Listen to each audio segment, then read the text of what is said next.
Hi everyone, it's your favourite Atomic Blonde here with some New Year pop chat. First of all, apologies.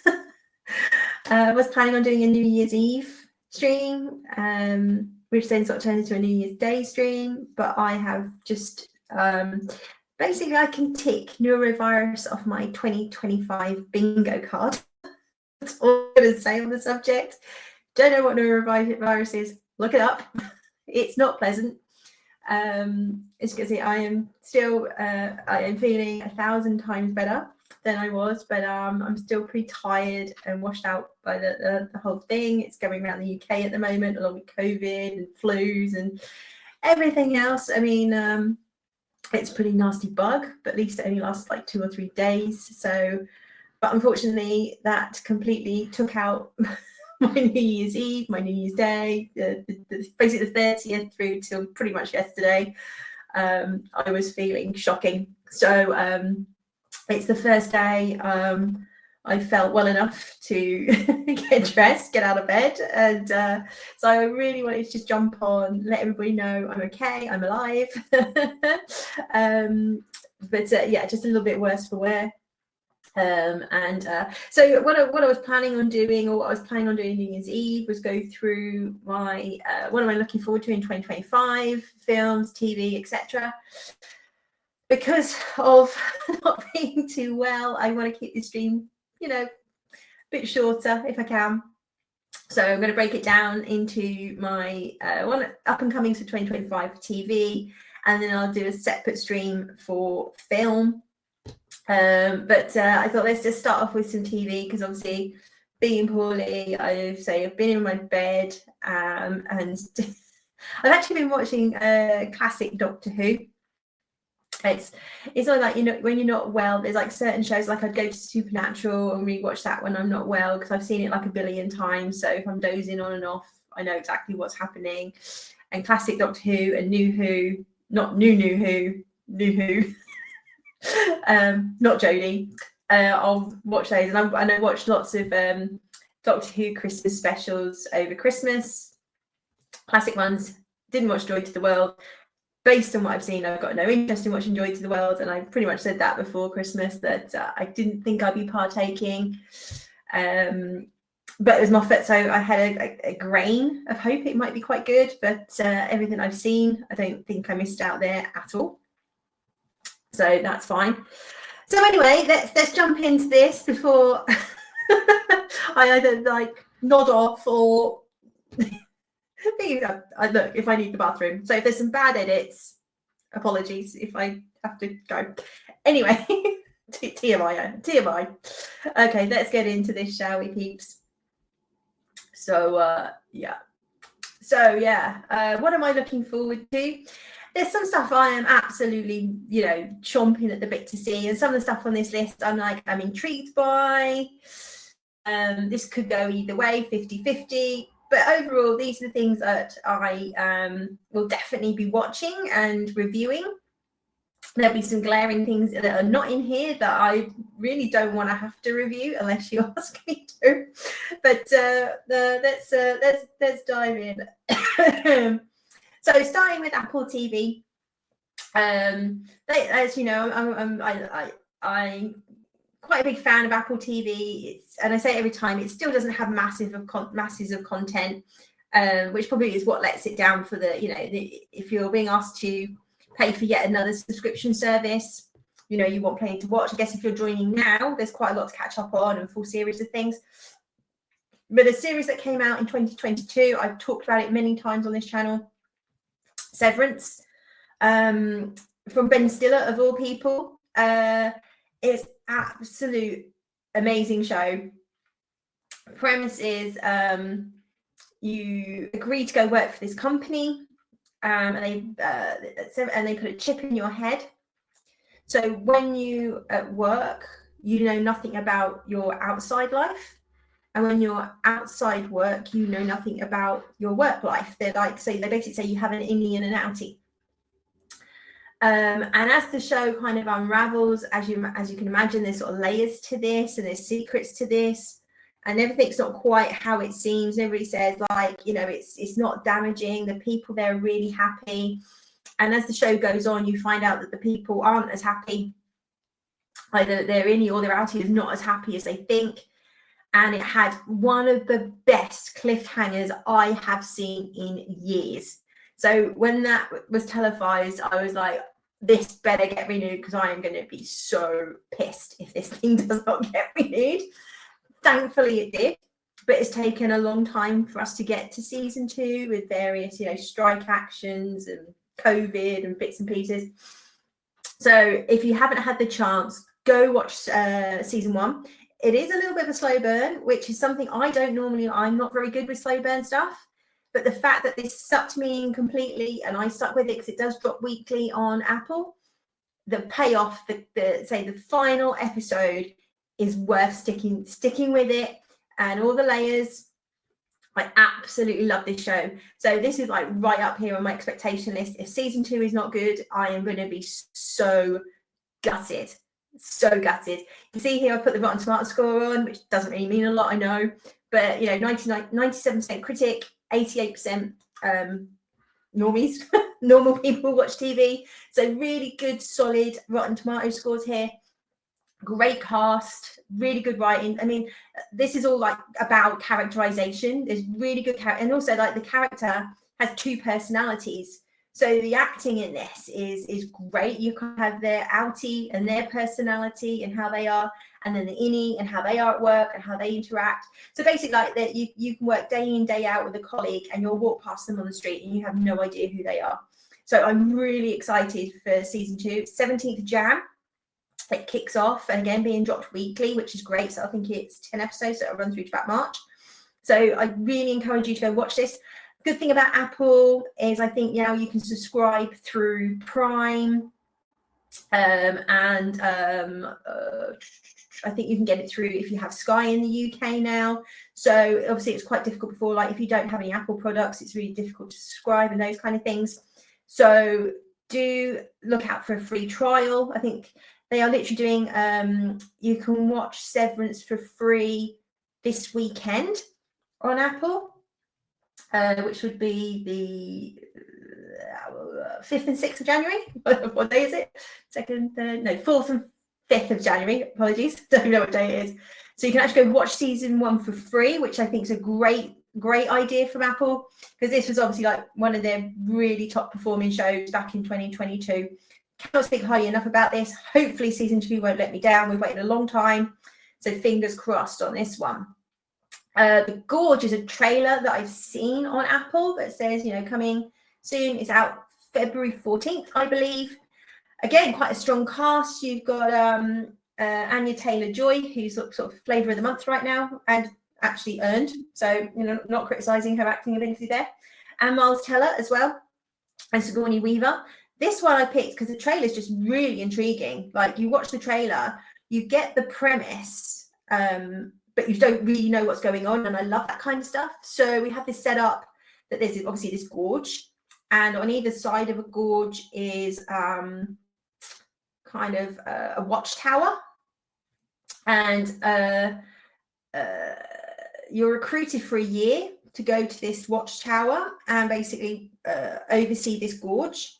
So obviously Miles Teller's recruited, he's a sniper in the army. He's recruited to go there for a year. Anya Taylor-Joy is the other side of the gorge. And the rule is, obviously, they watch this gorge, they prevent whatever's down there from getting out, but they are not allowed to have contact. And in the trailer, we see, I'm pretty sure from memory, it was Anya Taylor-Joy's character, because they have telescopes and things. So she holds up a note saying, like, what's your name? And he goes back saying, well, we're not allowed to communicate, we're not allowed to talk. But over time, this sort of relationship develops between them. And this is like a big no-no and against the rules.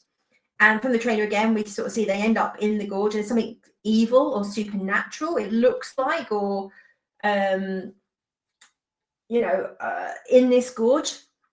So this looks really intriguing. I'm excited to see, again, obviously great actors. So we should get strong performances. Hopefully, most of what comes out of Apple, there's a handful of stuff, but most of it's not intersectional or woke. A lot of it's just pretty good storytelling. That's why I like a lot of Apple shows so much, is they actually have traditional storytelling and good characterization.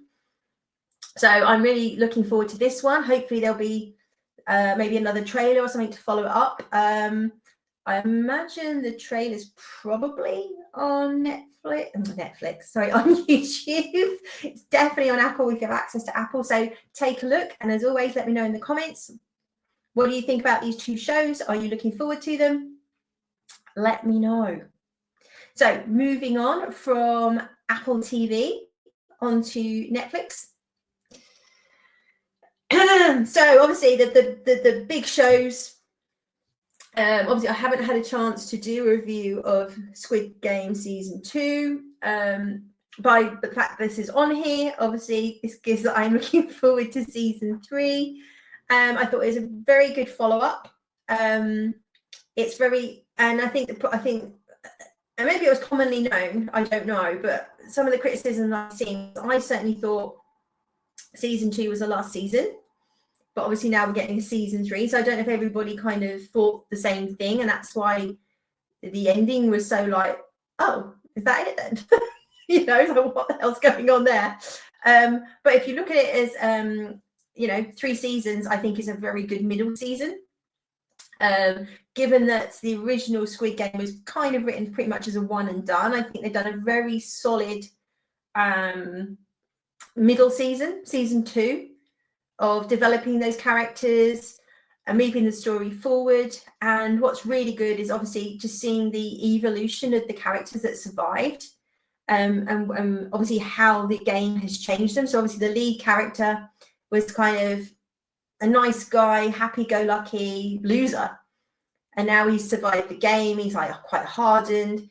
He's been studying and trying to figure out how to get back into the game. He's been training himself on weapons, and he's going to take a team in there because he's determined to stop this game. And I thought what the kind of the theme of season 2, without giving loads of spoilers away, but really this kind of boils down to he's desperately trying to stop the game. We've got these, we know from season 1, we kind of got these elites running the game, and it's kind of all sport for them. But I think there's this sort of the question or the argument really in season 2 is that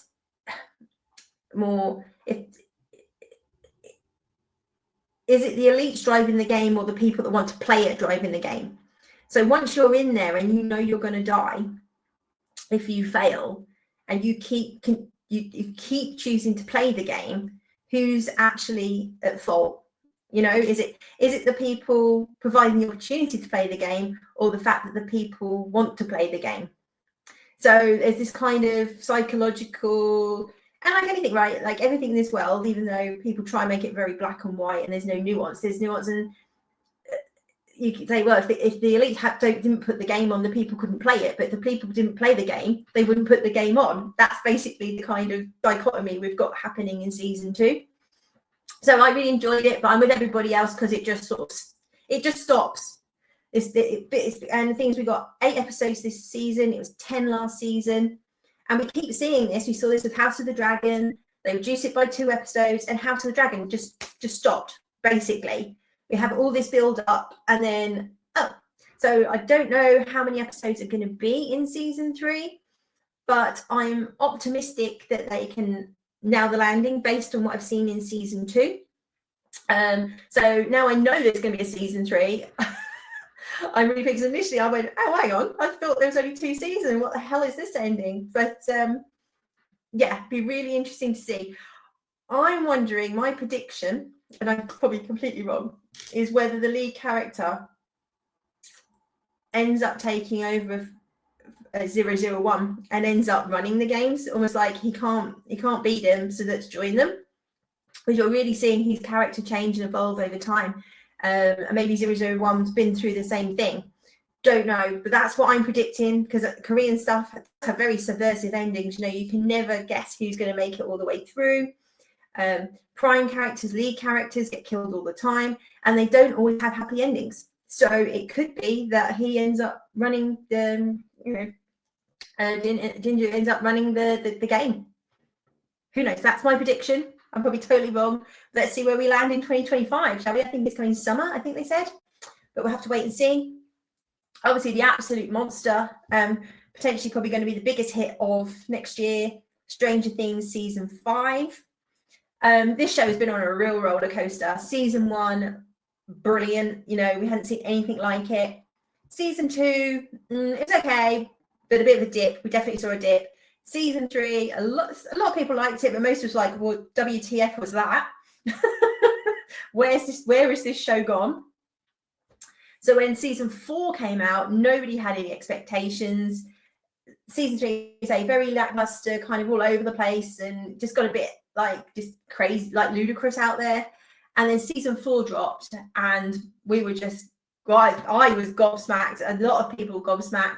Absolutely knocked it out of the park. Complete banger of a season. I will be rewatching. I'll probably do a whole rewatch actually of 1, 2, and 3. So I haven't done that before. I normally just watch the season before, the last few episodes of the season before. But I really, really want to, because this is going to wrap everything up. So you've got to kind of get in there, get all the Easter eggs, get everything, like what storylines haven't been resolved, what have we missed, you know, all that kind of stuff. So I'm really, really excited for season 5. If season 5 is anything like season 4, we are in for an absolute cracker of a season and a cracker of an ending. But we could also get another season 3. But they have had quite a long time to make this. But again, this is like delays because of the strikes, etc. So hopefully that's not interfered with the quality of the show, and they don't try and rush it, and we get a really, really solid landing. So again, as ever, fingers crossed. Excuse me. Oh my. Yeah, I've got a cough with everything else that's going on. The Night Agent season 2. That's dropping soon. I think it's January 20th or something like that. I got it written down. January 23rd, it looks like. Yeah. So I really enjoyed The Night Agent, the first season. Again, if you're into your Reacher, Terminal List, Cross, what else have we had recently? But those kind of sort of The Diplomat, if you like The Diplomat on Netflix. Season 2 actually was very good. Go check that one out as well. You know, so you've got this premise that basically there's a night agent, right? He's there in case other agents get in trouble or there's an emergency. They ring this number. They sort of obviously call for help, and if they need cleaners, all that kind of stuff. And he happens to take the call, and things spiral out of control really quickly. And there's a whole conspiracy, and who in the agency is involved and who's not, and him defending this girl through it. Lots of twists and turns. Immensely popular on Netflix. I think it's one of their top 5 shows when it came out a couple of years ago. So again, looking forward to season 2. As ever, you just don't want a replay of season 1, but let's hope. We know Netflix is not good at season 2s. They're often very disappointing, just go off a cliff. So I think everything on this list, I'm like, fingers crossed. Let's see where we land, guys. Let's see where we land. Moving on. So my last things that I'm looking forward to. Reacher season 3 is coming the 20th of Feb. These have been pretty consistent. Obviously, season 1, massive hit, absolutely huge hit. Season 2, slightly different formula in terms of it's more ensemble rather than just Reacher doing his thing, but both still based on the books. You know, it's like they changed some of the locations of where the books were set, and you know, brought some characters forward, pushed some characters back. But basically, 2 very solid seasons. I think season 3 was announced or renewed before season 2 had even finished airing, which is great. So again, if they maintain the quality, I think they're still sticking to adapting the books. So I think as long as that's the case, we should be on for a decent season 3. So we'll have to wait and see on that one. And the Terminal List. Now, this was rumoured to be coming out summer 2025. We've yet to have confirmation, again, because of the strikes and what that did to various schedules. Which made it difficult for Chris Pratt's availability. That may or may not be the case, but I just wanted to give it a shout out because obviously season 1 is absolutely fantastic. Again, been a big gap now between season 1 and 2. I'd highly recommend you to go watch season 1 if you haven't, or again, do a rewatch. Again, based on a set of books. Really, really solid season 1. I think there's a trilogy of books, I think. So whether season 2 will be a prequel or a continuation story, because obviously if you've watched season 1, the fact that the terminals are a clue. You know, how much longer the character will be in the show, don't know. But let's hope we do get Terminus season 2 summer 2025. I'm talking of summer 2025. Sorry, that's on Prime Video. We have got a rumor, well, saying coming summer 2025. Whether that's beginning or the end, we don't know.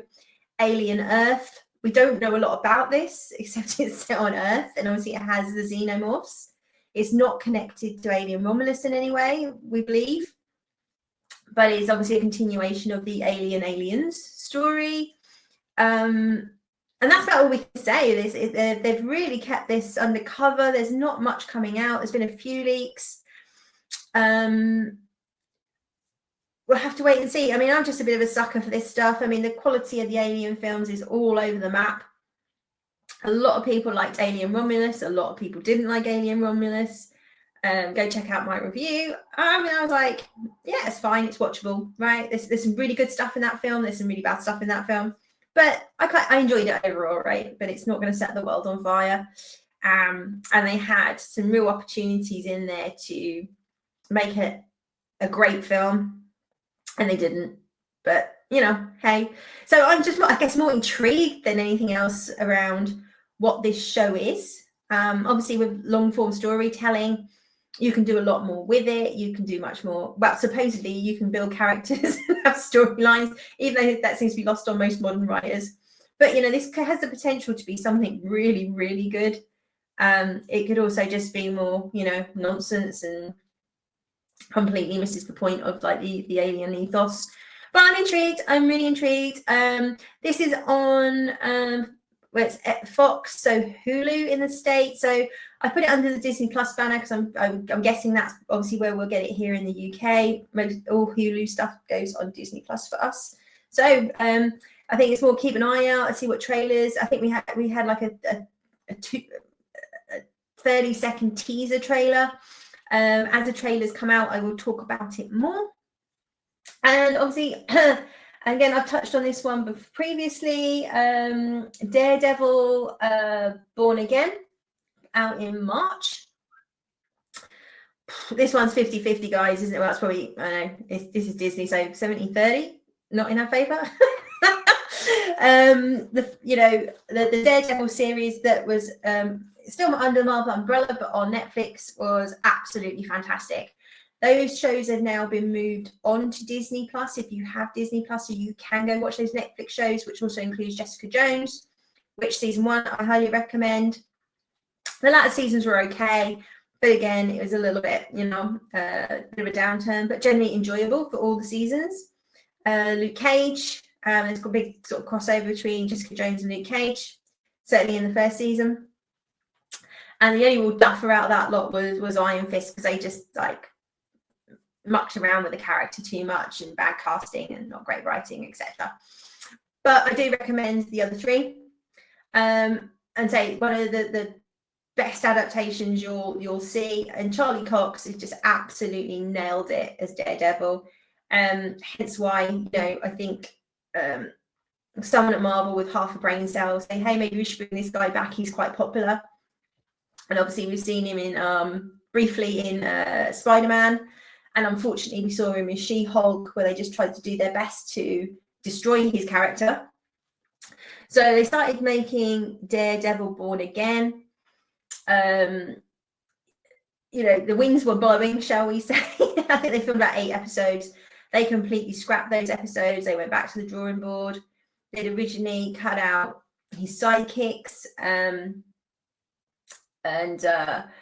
they have then been brought back into the script, played by the original actors as well, because it's that dynamic between the three of them that's so important.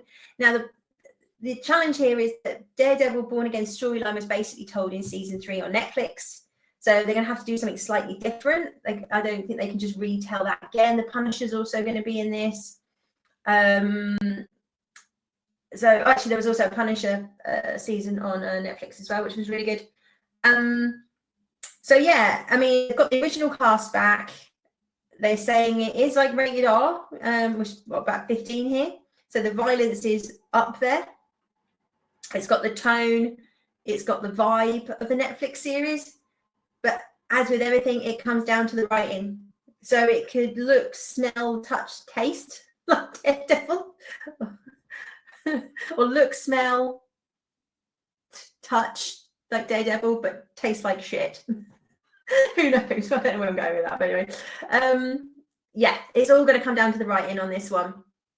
But I think people are more optimistic, given they went back to the drawing board, given that they've brought back the other characters. Obviously, Vincent D'Onofrio's back, and hopefully they'll fix his character after he got butchered in Echo, which was just absolute nonsense. Most people didn't watch Echo or won't even remember who Echo is. And don't worry about it. It's absolutely atrocious series. Yeah, so fingers, toes, everything crossed on that one. I think, you know, people you're trying to be optimistic. You never want a bad show. They have to nail the writing. That's all I can say. I can't. And with all these shows, to be fair, all of them, because most of them are follow-on episodes. You know, there's very new. Other than the Gorge, there's no new stuff in here. Everything's follow-on seasons. You know, only as good as your last season kind of thing. So going into these things,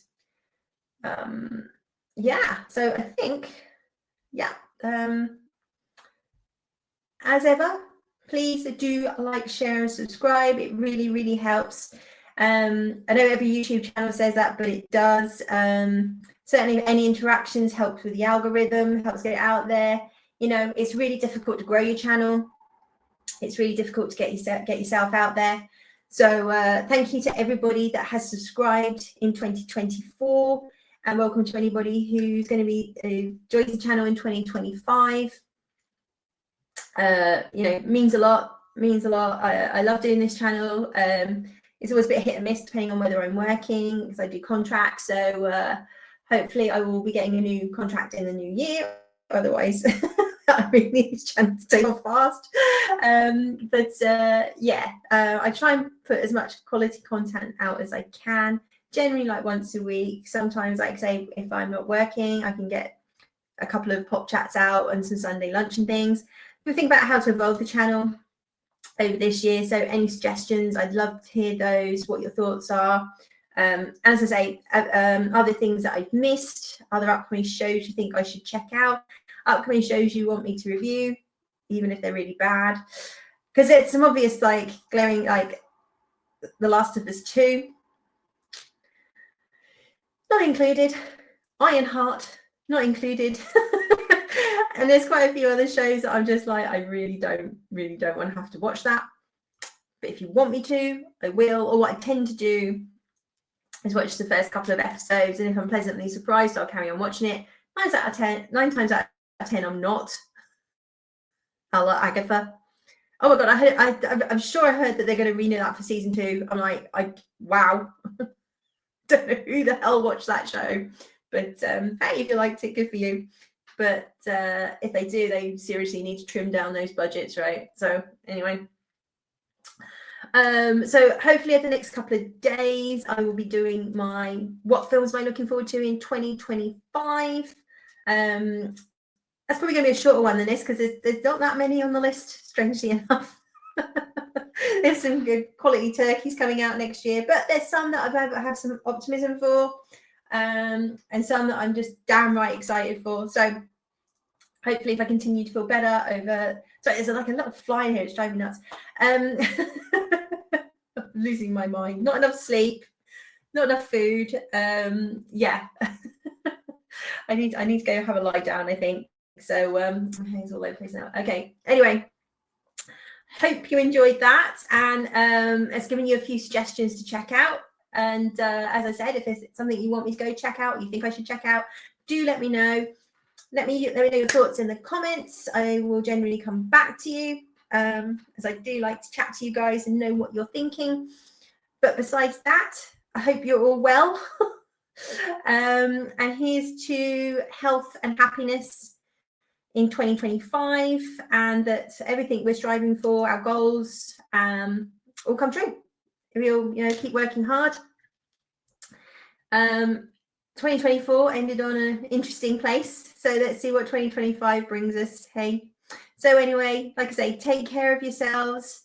Have a great 2025. And I'll be back hopefully in the next couple of days with my upcoming films. But you all take care, and I'll see you soon.